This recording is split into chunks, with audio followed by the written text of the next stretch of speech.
Shalom, welcome to lesson 41 of Learning Biblical Hebrew. We're starting now a series of 4 on a famous passage that comes out of the book of the prophet Jeremiah. Jeremiah chapter 31, verses 31 to 34.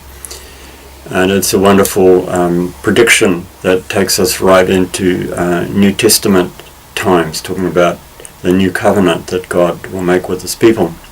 But just before we begin, I'll just recap of what the previous lessons have covered.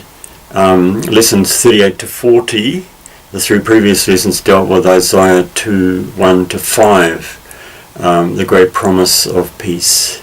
And before that we looked at some verses in Genesis 2 and 3. Okay, so for now let's begin with Jeremiah chapter 31, verse 31. Here it is, Jeremiah 31:31. Hine yamim ba'im Yahweh v'karathti. So this is the first part of the verse. I've divided it into 2 parts. So we'll consider this part first. But yeah, just by way of further introduction, say that this whole passage, Jeremiah 31 to 34, is quoted twice in the New Testament, both times in Hebrews, chapter 8 to 12, where our entire passage is quoted, and chapter 10, 16 to 17.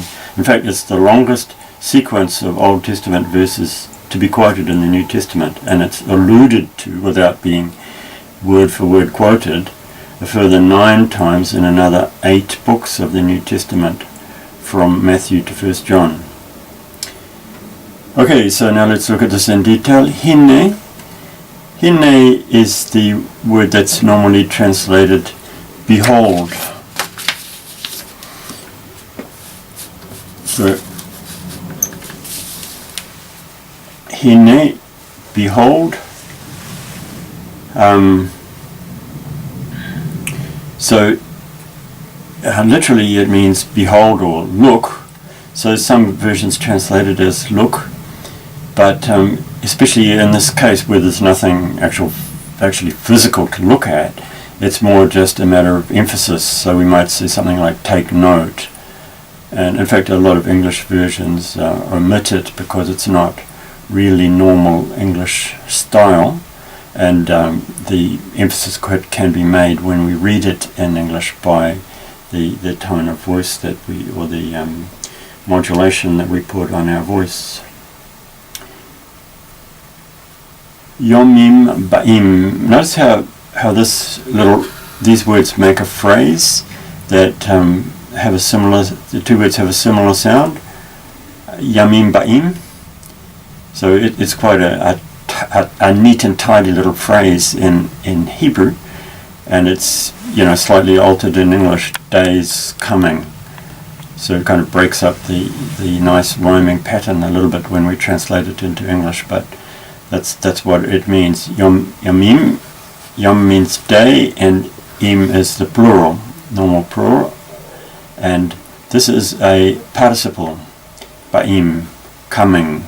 That's why I've translated it as coming, which is the normal form of a participle in English, ing, days are coming. Na'um Yahweh. Now this is an interesting phrase that's used quite often by the prophets, and it's a particular favorite of Jeremiah's.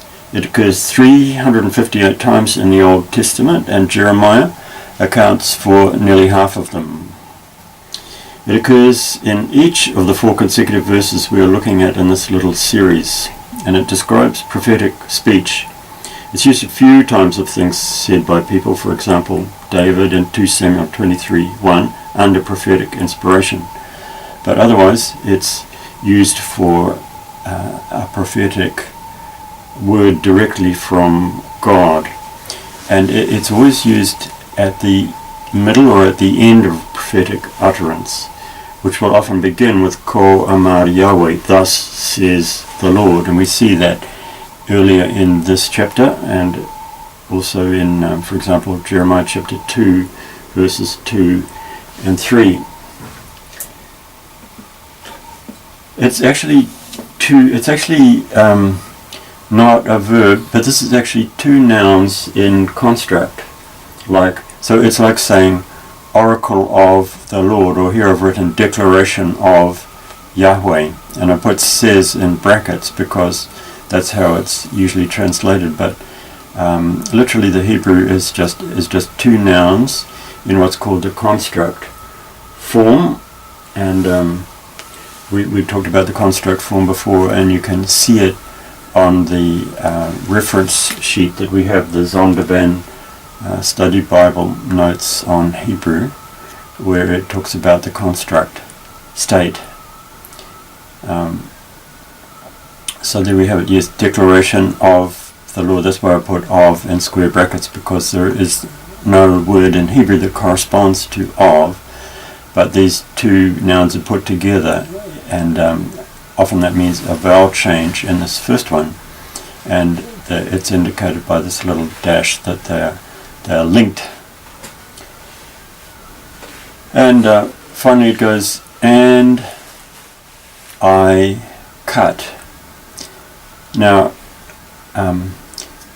this verb is cut, and the root is karath. These three letters are the root of the word, and the little suffix at the end indicates that it's perfect. But with the war in front, the and, which is war, it's been what's called converted to an imperfect or a future. That's a war conversive, which again you can read about on that sheet.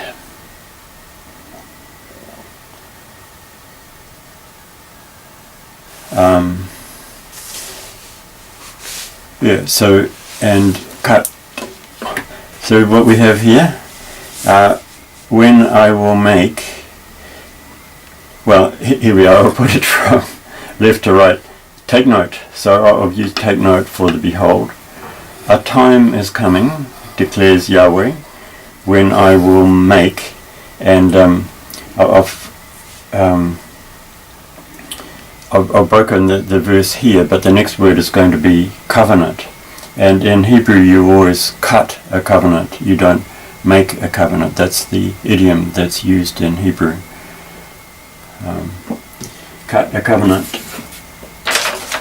So here's the second part of the verse, which I'll put just below it here. So this says, Eth Bet Yisrael wa Eth Bet Yehuda Berith Chadasha.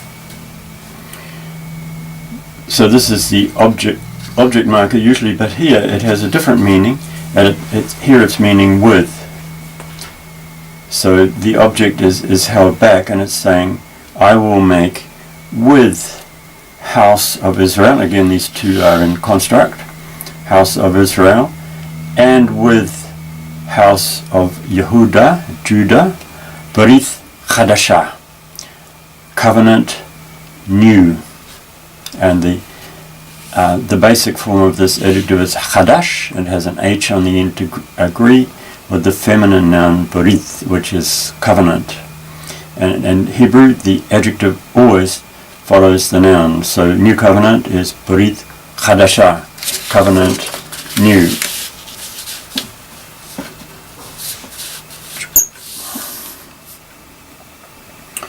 So with house of Israel and with house of Judah, new covenant. Yes, as I said, in Hebrew you cut a covenant, and the same verb is repeated in the next two verses. The Greek translation, done in about 200 BC, of this Hebrew text into Greek, has covenant, a covenant, in each of the three times. And when it's independently translated by the writer of Hebrews, they use three different verbs. This is where this passage is quoted in Hebrews chapter 8. They have conclude a covenant, make a covenant, and covenant a covenant. But each time the Hebrew has the normal Hebrew idiom, which is cut a covenant. So what have I written down here? With the people of Israel and with the people of Judah, a new covenant. The word order is a little bit unusual. We would probably say, I will make a new covenant with the people of Israel and the people of Judah. But this is probably put at the end because the end of the sentence gives it a little bit more emphasis, when it's probably the biggest emphasis would be if it's at the beginning of the sentence, but next would be coming at the end of the sentence. And also perhaps because that's what's going to be discussed in the next coming verses. So there we have it. Now this is the only Old Testament use of the phrase New Covenant. And we talk about New Testament. Well, that comes from the Latin word testamentum, which means covenant. So the New Testament is really the New Covenant. And here it is the only time that that phrase occurs in the Hebrew Bible, the New Covenant. What's another issue here? Oh yes, people. So it literally says house of Israel and house of Judah, but we've translated people. Interestingly, the NIV 1984 used house, but the NIV 2011 uses people. So that's a typical change that the 2011 version of the NIV has made. Another change they made at the beginning here was that they changed the time is coming.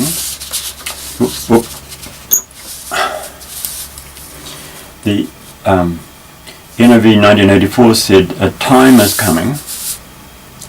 As I've said in my translation, a time is coming. But the NIV 2011 changed it back to days are coming. They've changed it back to more literally following the Hebrew. To me, it would be better to move all the changes in one direction to the less literal. That's my preference. So I prefer the 1984 translation here, a time is coming, because that's more natural and clear in English. And it seems to go with the using people here, the people of Israel and the people of Judah. But the NIV 2011 has changed one in one direction and the other in the other direction. I guess they've taken it in a case-by-case thing. But anyway, perhaps the most interesting thing for us is this Berit Chadashah, this wonderful phrase. It's referred to again, the covenant, in the next chapter of Jeremiah, where it's called an eternal covenant. So that's what's really interesting and important to us, and it's expressed in this nice sounding little Hebrew phrase, Berit Chadashah.